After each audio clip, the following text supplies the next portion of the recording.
December 26, 1996. A ransom note was discovered on the staircase of the Ramsey home in Boulder, Colorado. 3 pages, 376 words, written on paper from inside the house, using a pen found in the home. For nearly 30 years, this note has been analyzed by handwriting experts, debated by investigators, and scrutinized by millions. Tonight we examine the most controversial piece of evidence in one of America's most famous cases. We analyze every paragraph, every phrase, every peculiarity. We explore why investigators focused so intensely on one person's handwriting. And we reveal what forensic experts discovered that changed the direction of the entire investigation. This ransom note is unlike any other in criminal history. Its length is extraordinary, far exceeding typical ransom communications. Its content is theatrical, reading more like a script than a criminal demand.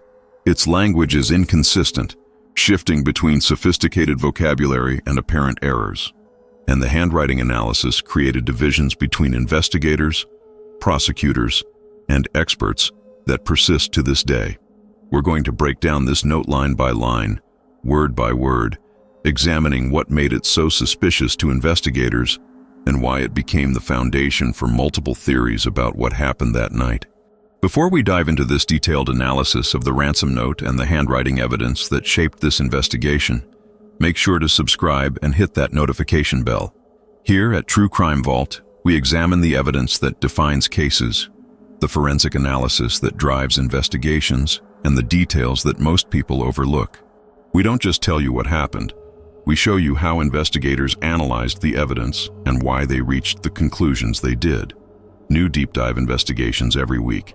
If you're fascinated by forensic document analysis and how handwriting can become crucial evidence in criminal cases, hit that like button and drop a comment.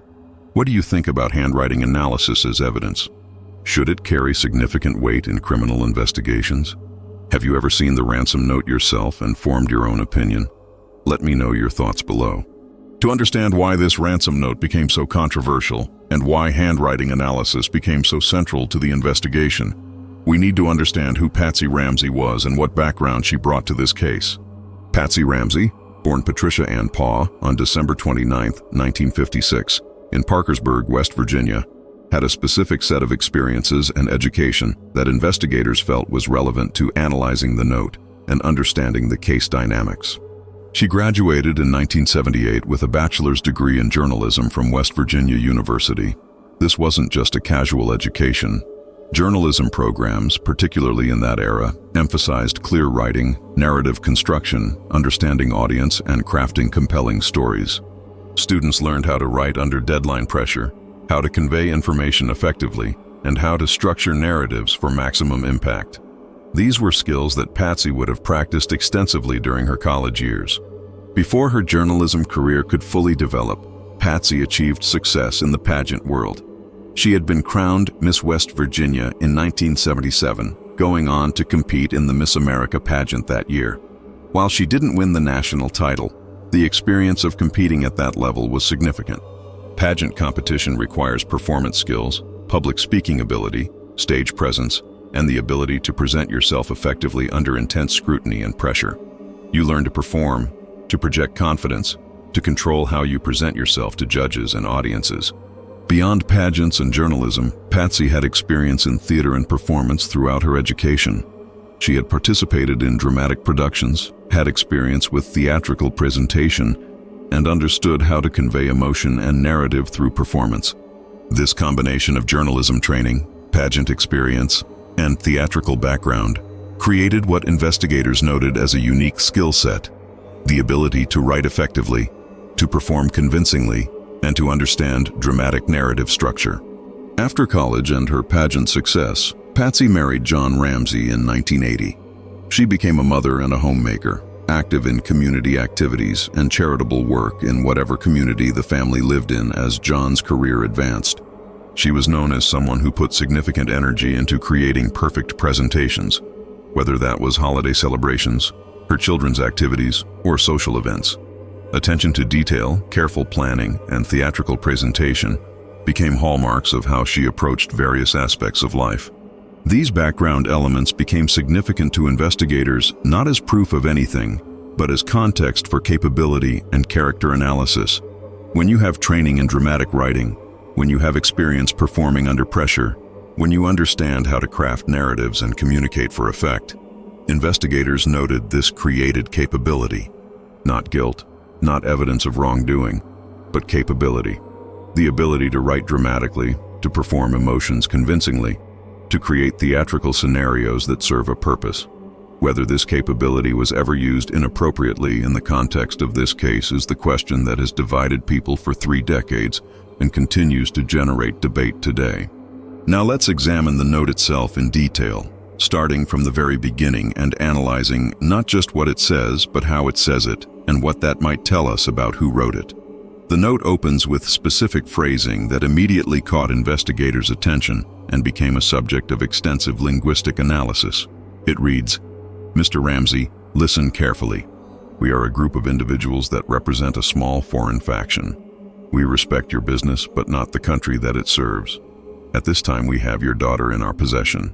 She is safe and unharmed, and if you want her to see 1997, you must follow our instructions to the letter." Several elements of this opening paragraph struck investigators and forensic document examiners as highly unusual for what was supposedly a genuine ransom note from actual criminals. First, and most obviously, the sheer amount of what experts called fluff, or unnecessary verbiage.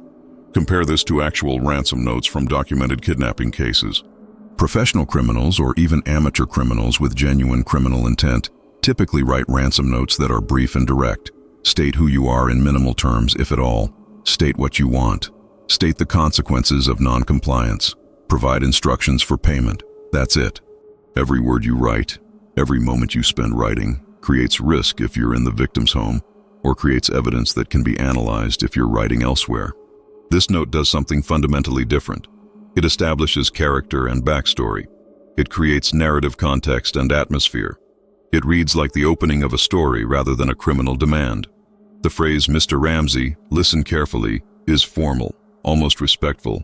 It's not the language of criminals who have kidnapped a child and are making threats. It's more like the opening of a business letter or a dramatic monologue. The self-description as a group of individuals that represent a small foreign faction raised immediate red flags for multiple reasons. First, the phrase "small foreign faction" is remarkably specific and oddly self-deprecating.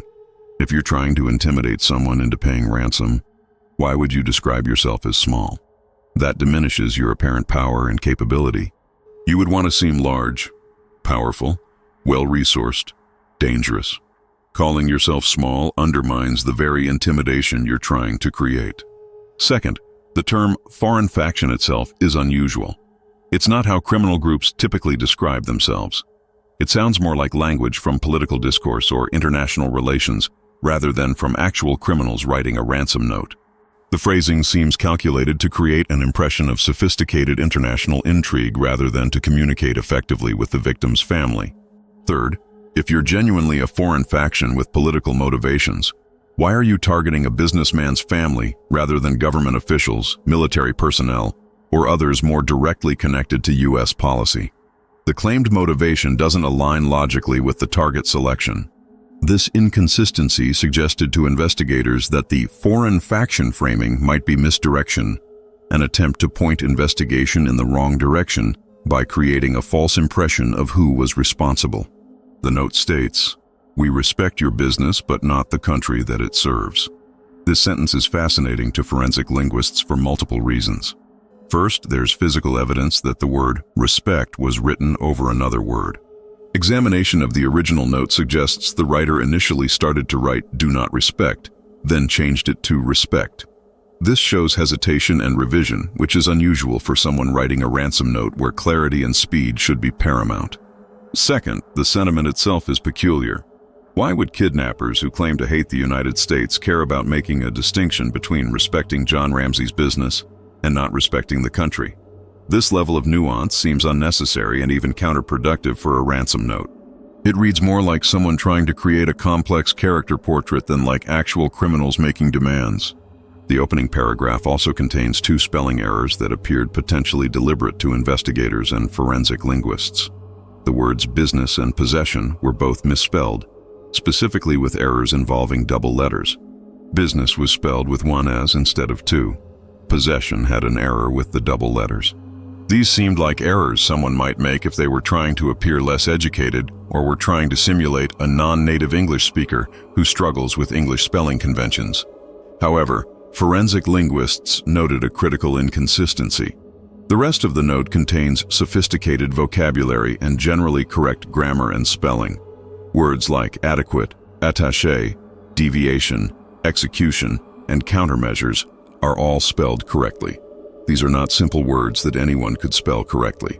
They're relatively advanced vocabulary that requires either strong English language skills or careful attention to spelling. If someone genuinely struggled with English spelling enough to misspell business, how do they correctly spell adequate and attaché? This inconsistency suggested to many analysts that the errors might be performative, deliberately included to create a false impression about the writer's education level or native language. The phrase, "if you want her to see 1997, struck many analysts as theatrical rather than practical. Think about how actual criminals communicate threats. They're typically direct and blunt. Do what we say, or she dies. Follow instructions or you'll never see her again. Simple, clear, terrifying. The specific reference to wanting her to see 1997 seems crafted for dramatic effect, creating a time-based urgency that sounds like it comes from a movie script rather than from genuine criminal communication. It's the difference between functional communication and narrative construction. The note continues with detailed instructions about money, and this is where things become even more unusual from a criminal behavior standpoint. It states, "You will withdraw $118,000 from your account. $100,000 will be in $100 bills and the remaining $18,000 in $20 bills. Make sure that you bring an adequate size attaché to the bank. When you get home, you will put the money in a brown paper bag. I will call you between 8 and 10 tomorrow to instruct you on delivery. The delivery will be exhausting, so I advise you to be rested. If we monitor you getting the money early, we might call you early to arrange an earlier delivery of the money and hence an earlier pickup of your daughter." This paragraph raised numerous red flags for investigators, for forensic linguists, and for people familiar with actual ransom cases. Let's break down the problems one by one. First, the amount demanded, $118,000. This is an oddly specific sum and a relatively small amount for ransoming a child from a wealthy family. John Ramsey was the president of Access Graphics, a computer services company with revenues exceeding $1 billion. He personally had access to significantly more money than this relatively modest sum. If you've kidnapped the child of a millionaire, why ask for only $118,000? Investigators discovered something significant about this number. $118,000 was almost exactly the amount of a bonus John Ramsey had recently received from his company. The precision of the match was striking. This suggested the note writer had very specific inside knowledge of the family's finances, the kind of knowledge that wouldn't be readily available to someone outside the family's intimate circle. How would an intruder, a foreign faction, or anyone outside the family know the exact amount of John's recent bonus? This detail pointed towards someone with inside access to family financial information. The extreme specificity about how the money should be obtained and presented struck experts as highly unusual for a ransom note. $100,000 will be in $100 bills and the remaining $18,000 in $20 bills. Why would criminals care about the specific denominations? Real kidnappers want money. They don't typically specify exact breakdowns of bill denominations. This level of detail serves no practical criminal purpose and actually makes the transaction more complicated and more memorable for bank employees who might be asked to recall it later. The instruction to bring an adequate size attaché to the bank was particularly interesting to forensic linguists for multiple reasons. First, the word attaché, referring to an attaché case or briefcase, is not commonly used in everyday American English, particularly not in 1996. It's a somewhat formal, almost old-fashioned term. Second, it's spelled correctly here despite the earlier misspellings of simpler words like business. Third, why would kidnappers care what kind of container John Ramsey uses to transport money from the bank?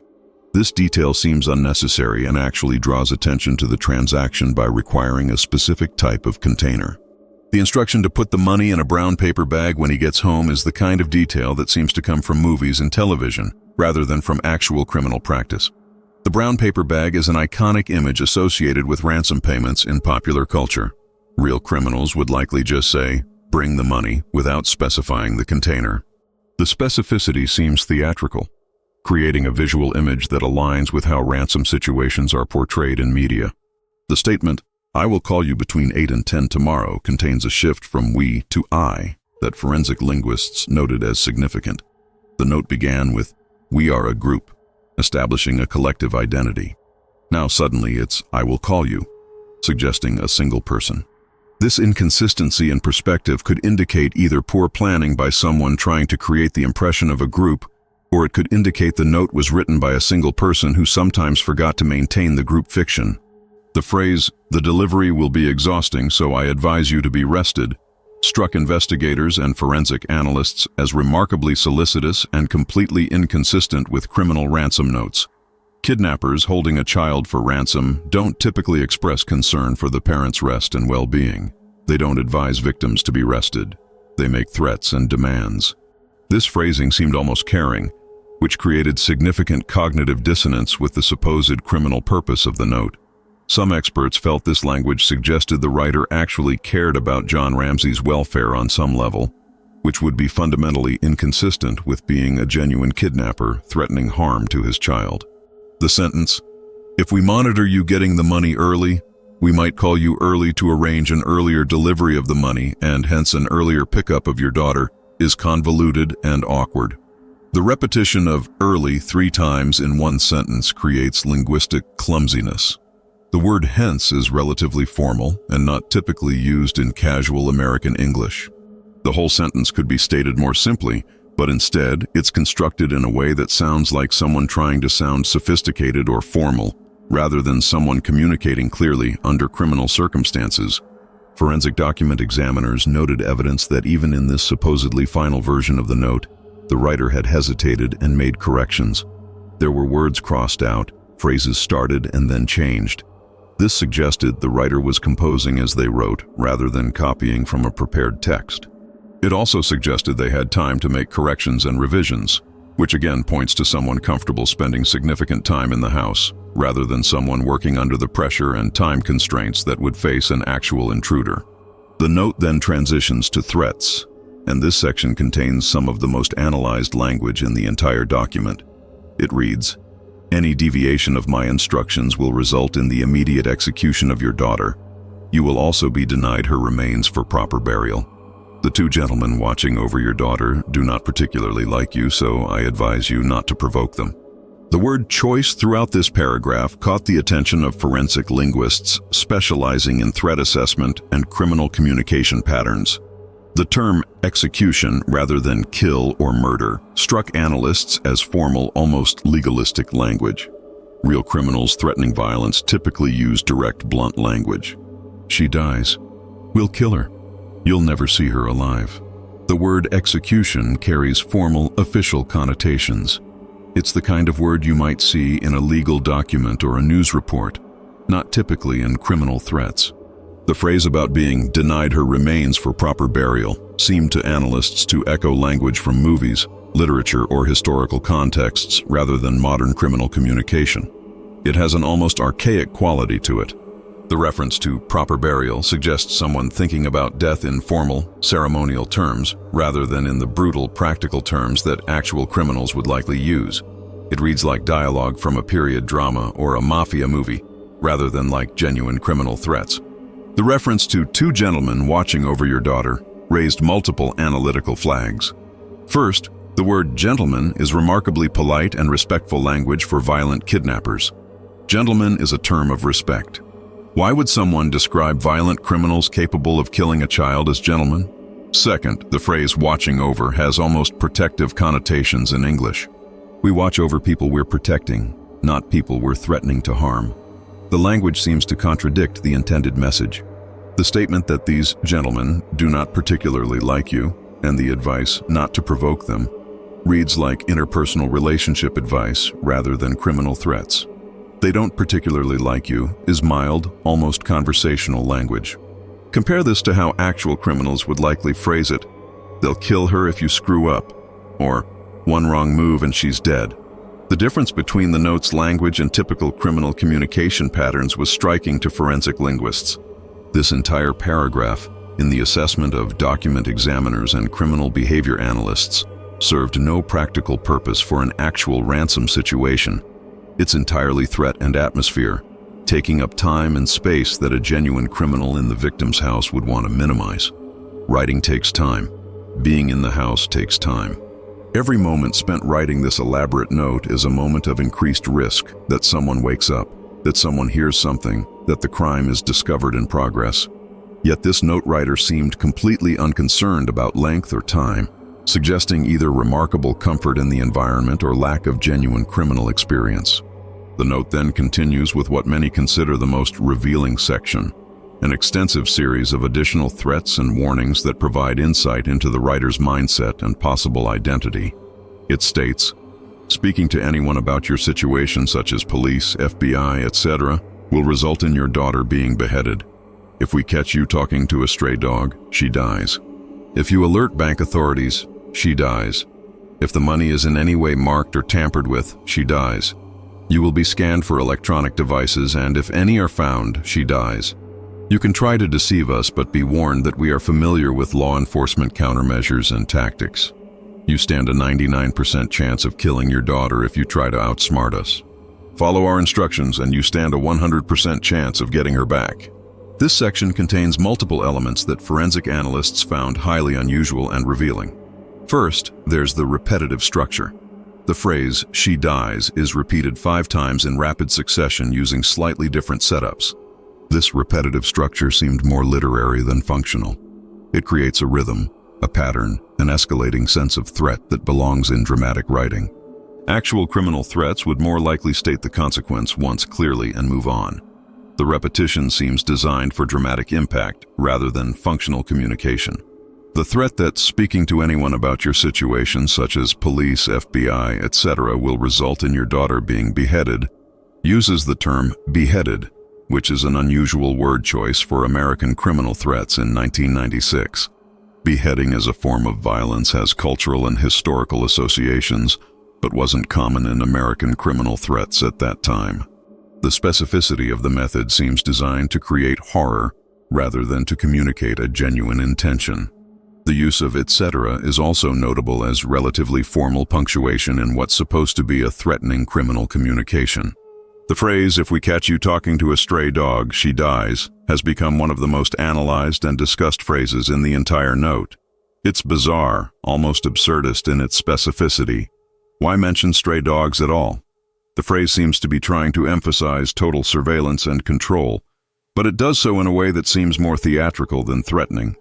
It's the kind of phrase that sounds like it comes from a movie or a book, an attempt at menacing dialogue that ends up sounding almost comical in its over-the-top specificity. The repeated threats about bank authorities, marked money, and electronic devices show someone's conception of how ransom situations work, but that conception seems derived more from popular media than from actual criminal knowledge. These are the elements that appear in movies and television shows about kidnapping: the fear of marked bills, the scanning for wires, the sophisticated criminal awareness.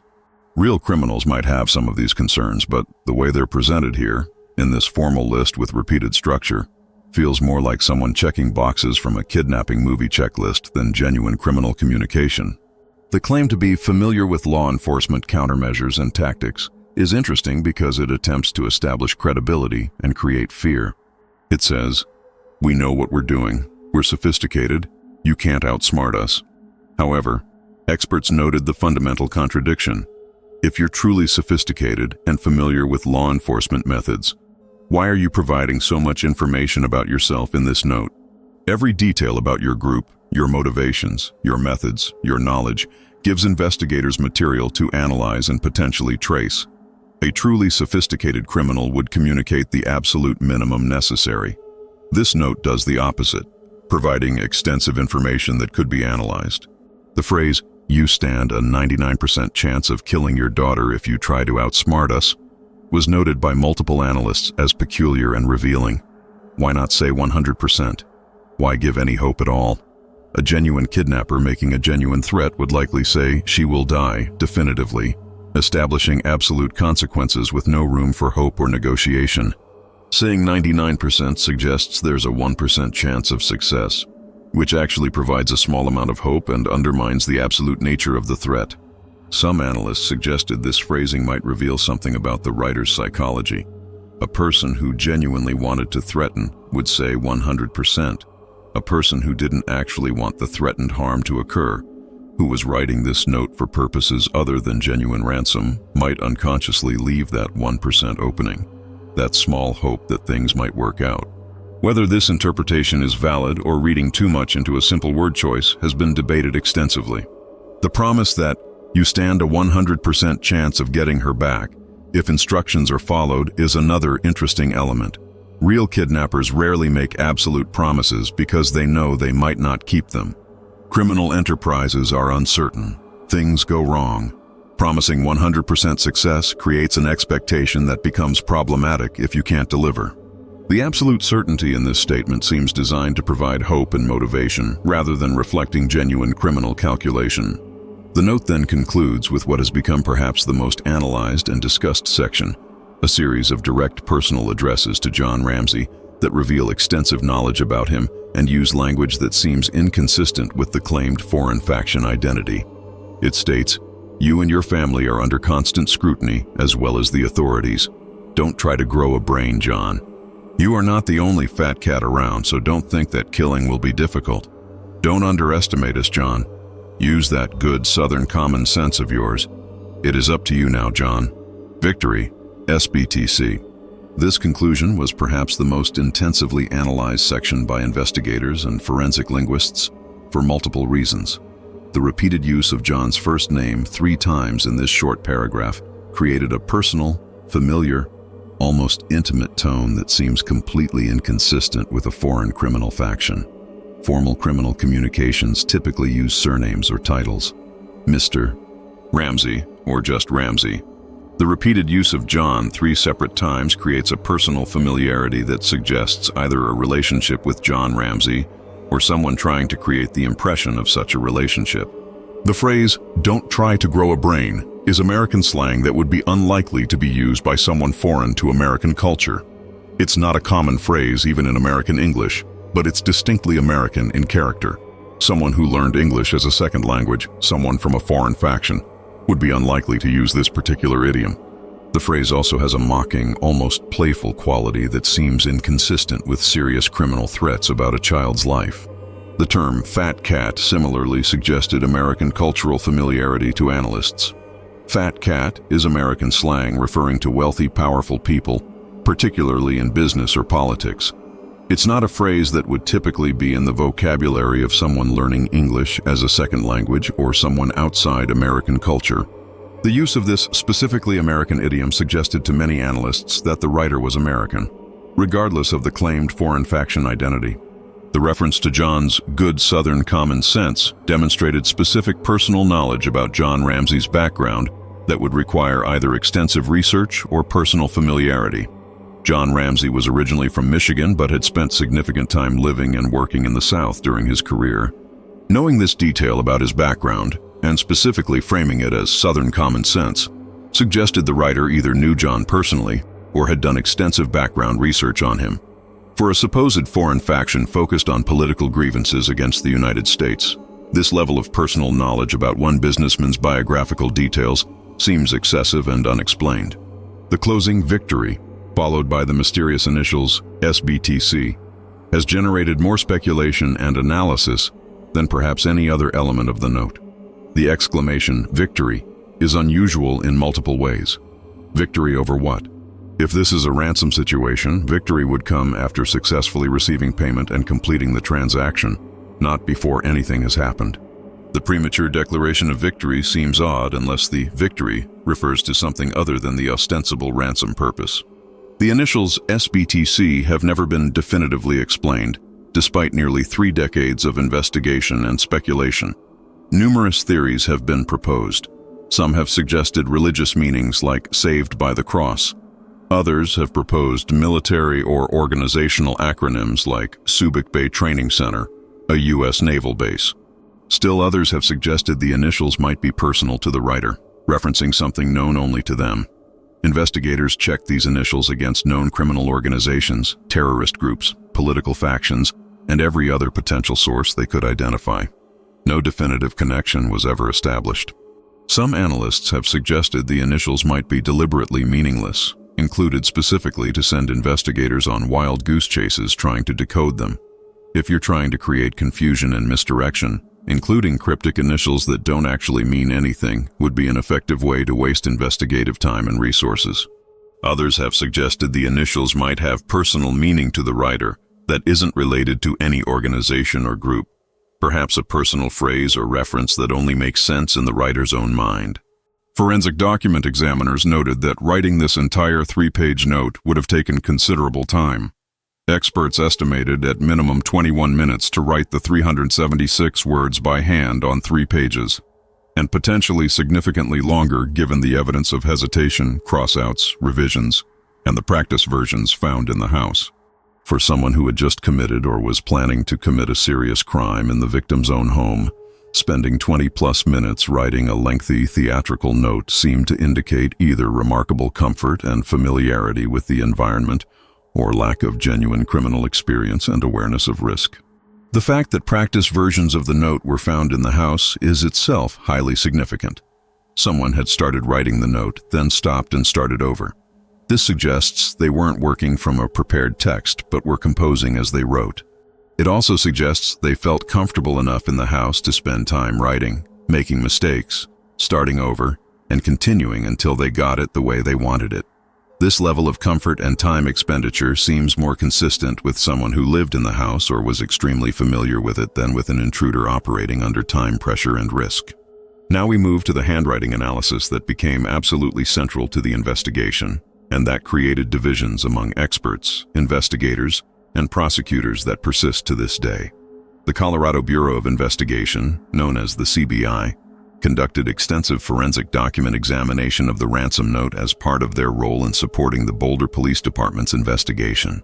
The CBI maintains a forensic laboratory with specialists in various areas of forensic science, including question document examination, which is the formal term for forensic handwriting analysis. The CBI assigned examiner Chet Ubowski to analyze the ransom note and compare it to handwriting samples from numerous individuals connected to the case. Ubowski was an experienced forensic document examiner who had worked on numerous cases and was qualified to testify as an expert in court proceedings. His role was to apply established forensic document examination techniques to determine, if possible, who might have written the ransom note. Forensic document examination involves detailed analysis of multiple characteristics of handwriting. Examiners look at letter formations, how individual letters are constructed and shaped. They analyze spacing between letters and words. They examine the slant of the writing, whether it tilts right, left, or remains vertical. They study pen pressure and stroke patterns.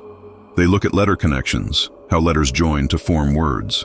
They analyze baseline consistency, whether writing stays on a line or tends to rise or fall. They examine beginning and ending strokes on letters. They look for distinctive characteristics that might be unique to an individual's writing. The process requires obtaining adequate handwriting samples for comparison. These samples should include both normal writing produced in the course of everyday activities and request samples where the person writes specific text for comparison purposes. The more samples available, the more reliable the analysis becomes. Handwriting can vary based on numerous factors, including speed, purpose, physical condition, and what's being written on. So multiple samples help establish the range of variation in an individual's natural writing. Ubowski's analysis produced findings that would shape the investigation's direction and create controversies that continue today. His examination found indications that John Ramsey did not write the note. The handwriting characteristics, letter formations, spacing patterns, and other features were inconsistent with John's normal writing style. Based on the forensic analysis, John could be effectively eliminated as a possible author through handwriting comparison. His writing simply didn't match the ransom note characteristics in ways that would be expected if he had written it. Burke Ramsey was similarly eliminated through handwriting analysis. His writing style and characteristics showed no significant similarities to the ransom note. The formations, patterns, and features didn't match in ways that would suggest he could have been the author. From a handwriting perspective, Burke could be ruled out as the note's writer. However, when Ubowski analyzed handwriting samples from Patsy Ramsey, his conclusions were significantly different and far more complex. He found indications pointing toward Patsy as a possible author of the ransom note. This does not mean he concluded with absolute certainty that she wrote it. Forensic handwriting analysis is not an exact science like DNA or fingerprints. It cannot provide absolute certainty of authorship. But Ubowski found enough similarities in letter formations, writing patterns, spacing characteristics, and other handwriting features that he could not eliminate Patsy as the possible writer. This became an absolutely critical finding because after reviewing handwriting samples from every person who was investigated in this case, every potential suspect, every person connected to the family who was asked to provide samples, every individual whose writing was compared to the ransom note, Patsy Ramsey was the only individual who could neither be ruled out nor definitively confirmed as the note's author. Every other person tested was eliminated. Their handwriting clearly didn't match the ransom note characteristics, but Patsy's handwriting contained enough similarities that elimination wasn't scientifically supportable. Think about what this means from an investigative perspective. You have a piece of physical evidence, the ransom note, that's central to the entire case. You compare it to handwriting from dozens of people. Everyone gets eliminated except one person. That one person can't be confirmed as the writer, but they also can't be excluded. The handwriting similarities are significant enough that you can't rule them out. That creates an investigative reality where the evidence points toward one individual, even if it doesn't point there with absolute certainty. The Ramsey family, through their legal team, hired their own handwriting experts to conduct independent analysis. This is standard practice in criminal defense. When prosecution or police experts reach conclusions that implicate your client, you hire your own experts to provide a second opinion. The Ramsey defense team retained several highly qualified handwriting experts, individuals with strong credentials and experience in forensic document examination. These defense experts, retained and paid by the family's legal team, conducted their own analysis of the ransom note and Patsy's handwriting samples. Their conclusions, as presented publicly, were that they could not identify Patsy as the definitive writer of the ransom note. They didn't say she wrote it. They presented findings suggesting the handwriting wasn't a clear match. However, and this is absolutely critical, even these experts hired by the defense stated they could not eliminate Patsy either. Even experts whose job was essentially to clear the family if scientifically possible found they couldn't provide a clear elimination of Patsy from authorship. They couldn't say definitively that she didn't write it. They acknowledged that some letter-by-letter similarities existed between Patsy's normal writing and the ransom note. They argued there were also dramatic differences that made them unwilling to identify her as the author with certainty. But the fact that even paid defense experts couldn't provide a clear elimination was noted by investigators and prosecutors as highly significant. If the handwriting was clearly, obviously different from Patsy's normal writing, elimination should have been straightforward and unequivocal. The experts should have been able to say, definitively, this is not her handwriting, these characteristics don't match. She can be eliminated as the author. The fact that they couldn't provide that clear elimination suggested the similarities were substantial enough. The matching characteristics were significant enough that complete exclusion wasn't scientifically supportable even by experts, motivated to clear her if possible. These defense experts presented their findings in what was described as a major presentation for prosecutors and investigators. They brought visual aids, comparison charts, detailed analysis supporting their conclusions. They argued that while some superficial similarities existed, the overall pattern suggested Patsy was not the author.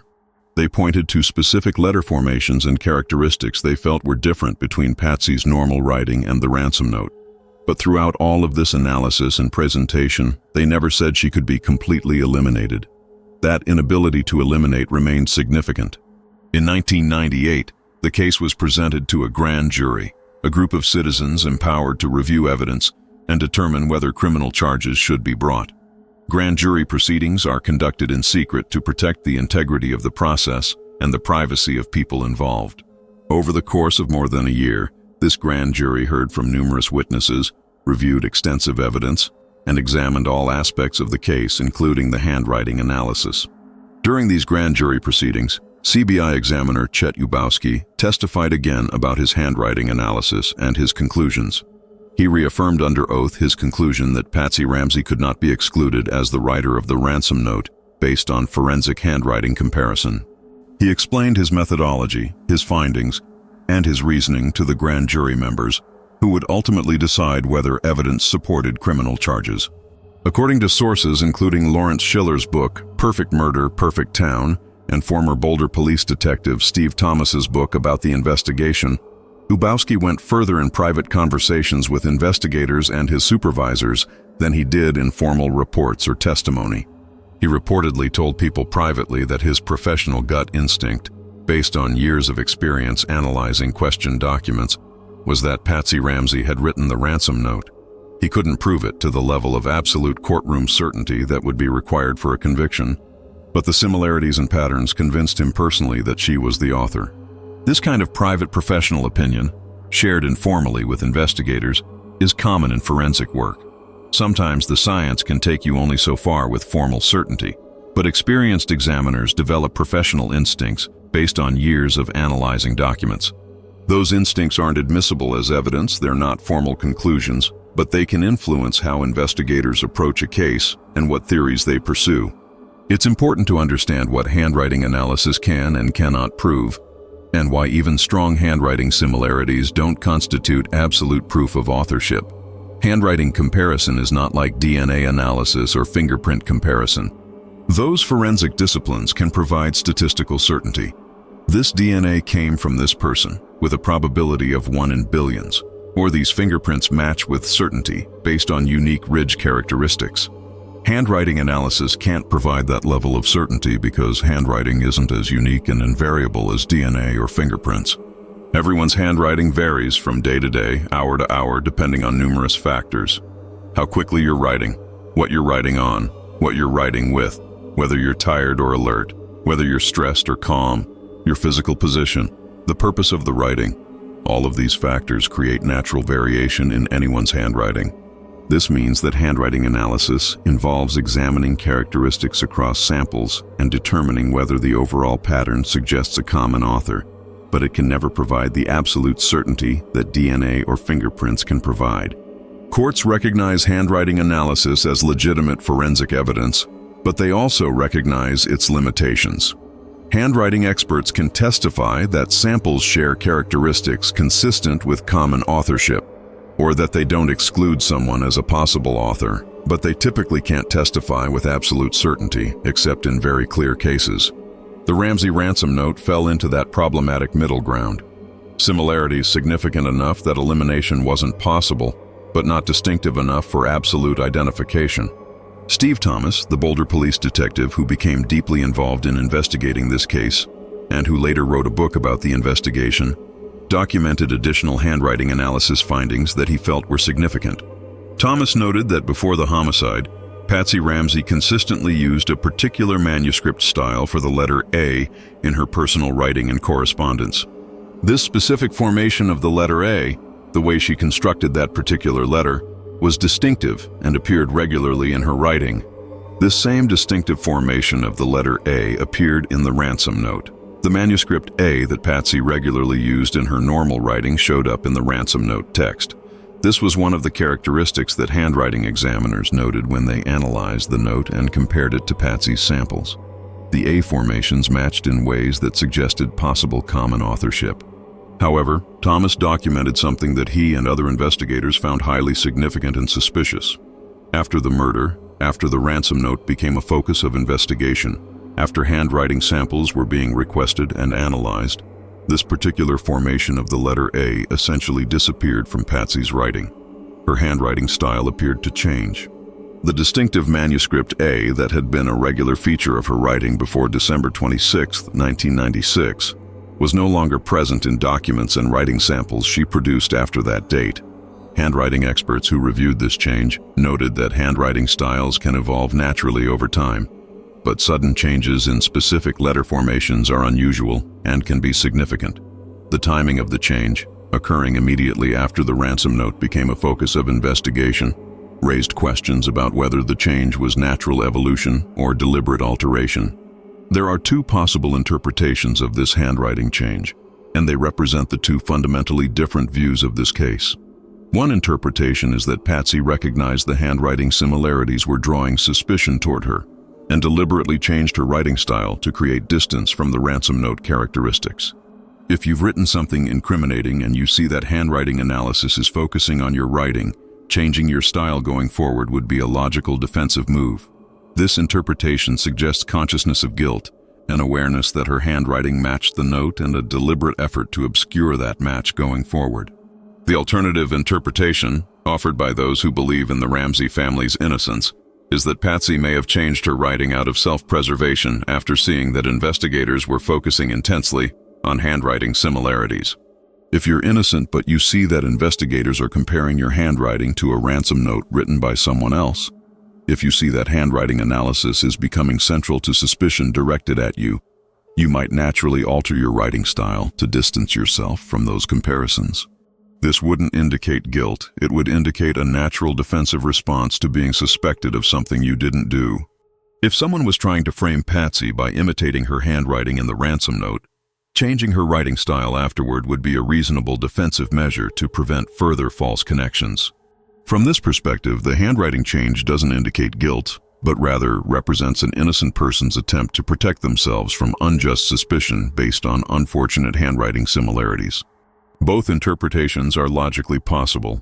The evidence of the handwriting change is clear.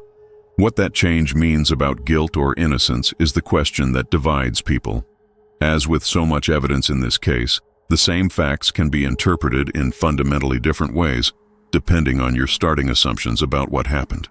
According to Steve Thomas's documentation based on his conversations with forensic examiners and his review of their analysis, Ubowski told detectives that Patsy's handwriting was consistent with the ransom note in 24 out of 26 letters of the alphabet. This is a remarkable and striking statistic.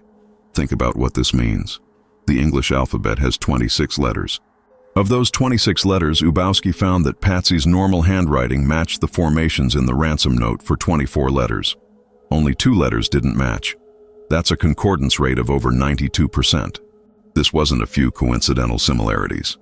This was, in Ubowski's professional assessment, a pattern of matching characteristics across nearly the entire alphabet. Now, it's important to note this doesn't mean every single instance of every letter was an exact match. Handwriting varies, and the same person writing the same letter multiple times will produce some variation. What Ubowski was saying is that the overall characteristics and patterns for 24 of the 26 letters were consistent between Patsy's normal writing and the ransom note writing. This is why, despite the fact that he couldn't make an absolute definitive identification, Ubowski reportedly told people he believed Patsy wrote the note. When you see that level of consistency across that many letter formations, it goes beyond coincidence in the professional judgment of experienced examiners. Could another person coincidentally write 24 out of 26 letters in ways that match Patsy's characteristics? Theoretically possible, but increasingly unlikely from a statistical perspective. Thomas also documented that Ubowski directly told investigators he believed Patsy wrote the ransom note, not as a formal conclusion in a report, not as testimony he could give in court with absolute certainty, but as his professional opinion based on everything he had analyzed. He looked at the handwriting evidence and concluded Patsy was the most likely author. This opinion influenced how investigators approached the case and what theories they pursued. Backing up what we see documented in Lawrence Schiller's Perfect Murder, Perfect Town, Thomas also notes in his book that when the district attorney's office allowed the Ramsey-hired handwriting experts to study the note and present their findings, there was significant anticipation about what they would conclude. After these defense experts had been given extensive time to analyze the note, to examine all the handwriting samples, to conduct their own independent forensic analysis, they held what was described as a big showcase presentation for prosecutors and investigators. Their conclusion, after all that analysis and preparation, was that Patsy could not be identified definitively as the writer, but could also not be eliminated as a possible author. Even the experts paid by the defense, whose job was to provide analysis that would help clear the family if the evidence supported that, couldn't provide the clear elimination that would have removed Patsy from suspicion. They had to acknowledge that the handwriting evidence didn't allow them to exclude her. Steve Thomas writes in his book that he expected nothing less from experts paid by the defense, but even they had to admit they could not eliminate her.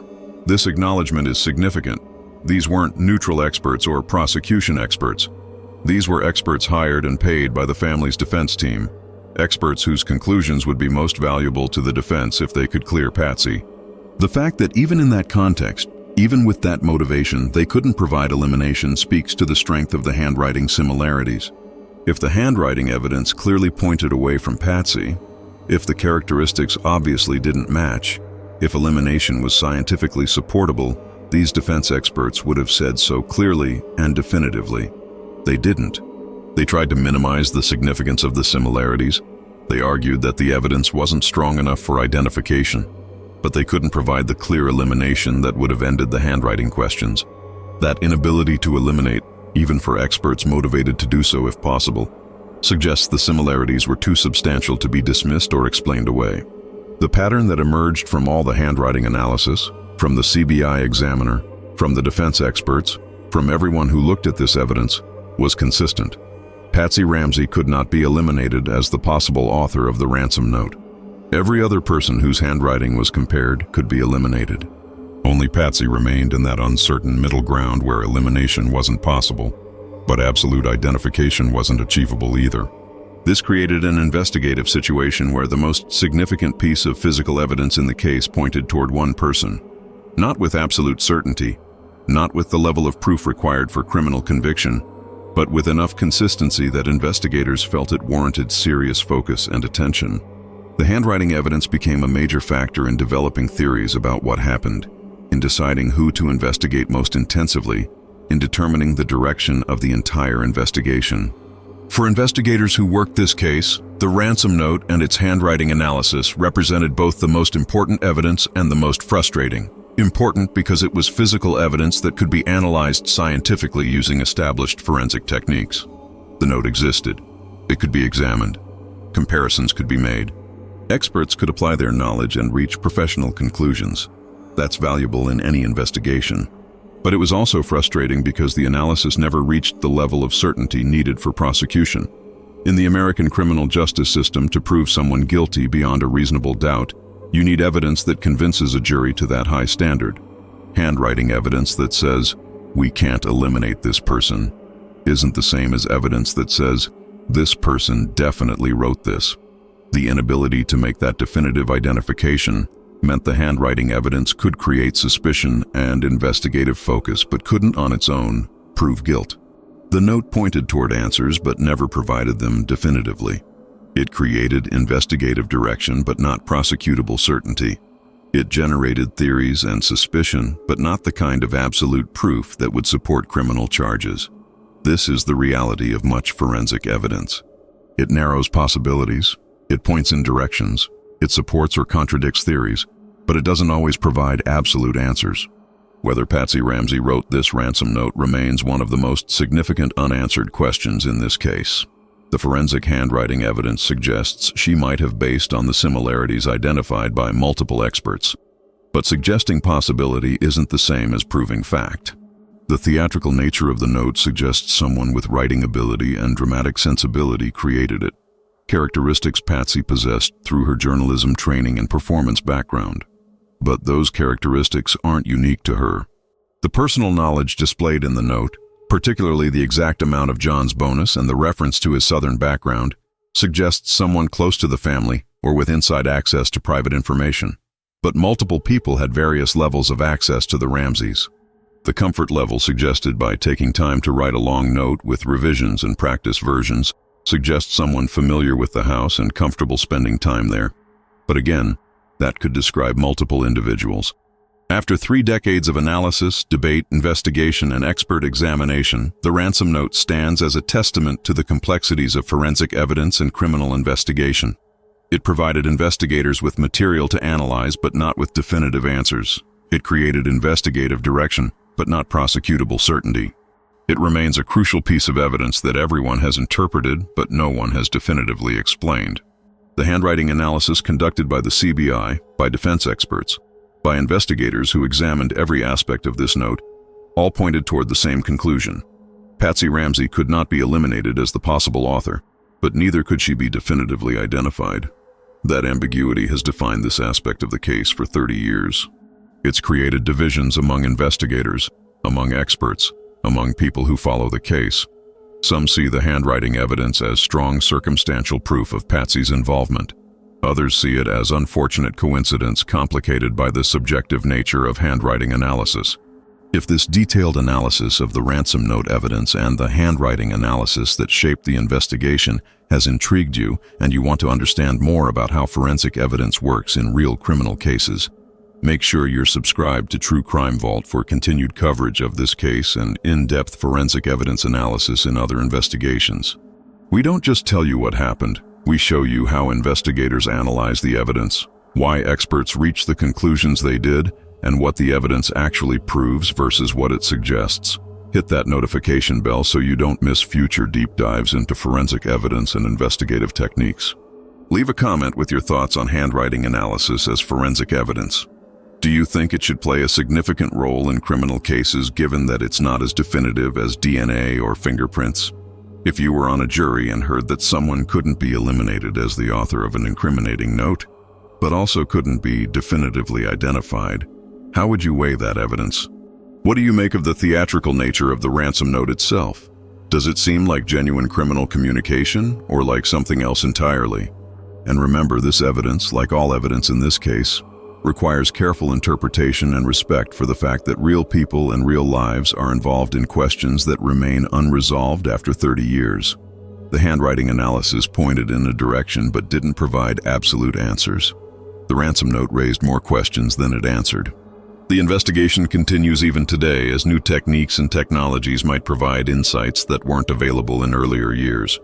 Until the next investigation, stay informed, think critically about evidence, maintain respect for all involved, and remember that even sophisticated forensic analysis sometimes creates more questions than it answers. The ransom note in this case has been analyzed more than perhaps any other document in criminal history, yet it still holds secrets after 3 decades. Whether those secrets will ever be fully revealed remains to be seen.